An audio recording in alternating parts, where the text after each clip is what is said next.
സുഹൃത്തുക്കളെ, ഇതാണ് സൗഹൃദ ചീര. ഇതിന് കീരമരം എന്നും പറയാറുണ്ട്. ഇതിന് ഇംഗ്ലീഷിൽ ലെറ്റ്യൂസ് ട്രീ അല്ലെങ്കിൽ ഗ്രാൻഡ് ഡെവിൽ ഗ്ലോസ് എന്നാണ് പറയുക.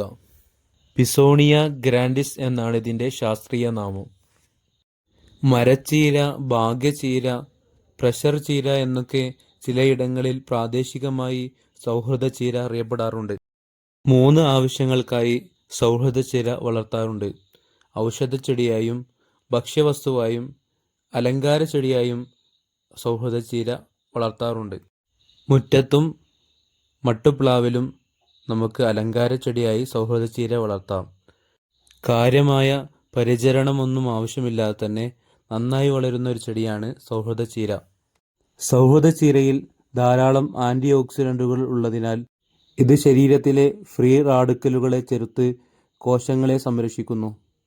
വാതസംബന്ധ രോഗങ്ങൾക്ക് വേണ്ടി സൗഹൃദ ചീര ഉപയോഗിക്കാറുണ്ട്. പ്രമേഹം നിയന്ത്രിക്കാനും രക്തസമ്മർദ്ദം കുറയ്ക്കുവാനും ദഹനം മെച്ചപ്പെടുത്താനും സൗഹൃദ ചീര സഹായിക്കുന്നു എന്ന് പഠനങ്ങൾ തെളിയിക്കുന്നു. പരമ്പരാഗതമായി മുറിവുകളും അൾസറുകളും ഉണക്കാൻ സൗഹൃദ ചീര ഉപയോഗിക്കാറുണ്ട്. പോഷകസമൃദ്ധമായ സൗഹൃദ ചീര കറിയായിട്ടും തോരനായിട്ടും ഉപയോഗിക്കാം.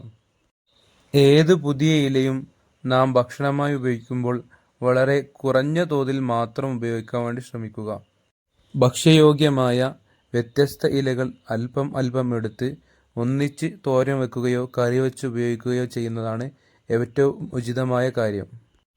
ഏത് ഔഷധ സസ്യവും അത് ഔഷധമായി ഉപയോഗിക്കുമ്പോൾ ഒരു വൈദിക സഹായം തേടേണ്ടത് വളരെ അത്യാവശ്യമാണ്. അപ്പോൾ ഇതുപോലത്തെ നല്ല അറിവുകൾക്ക് വേണ്ടി ഈ ചാനൽ സബ്സ്ക്രൈബ് ചെയ്യുക. ഈ അറിവ് നിങ്ങളുടെ സുഹൃത്തുക്കളിലേക്ക് ഷെയർ ചെയ്തു കൊടുക്കുക. വീഡിയോ ഇഷ്ടപ്പെട്ടാൽ ലൈക്ക് ചെയ്യാനും മറക്കരുത്. എല്ലാ സുഹൃത്തുക്കൾക്കും നല്ലൊരു ശുഭദിനം നേരുന്നു.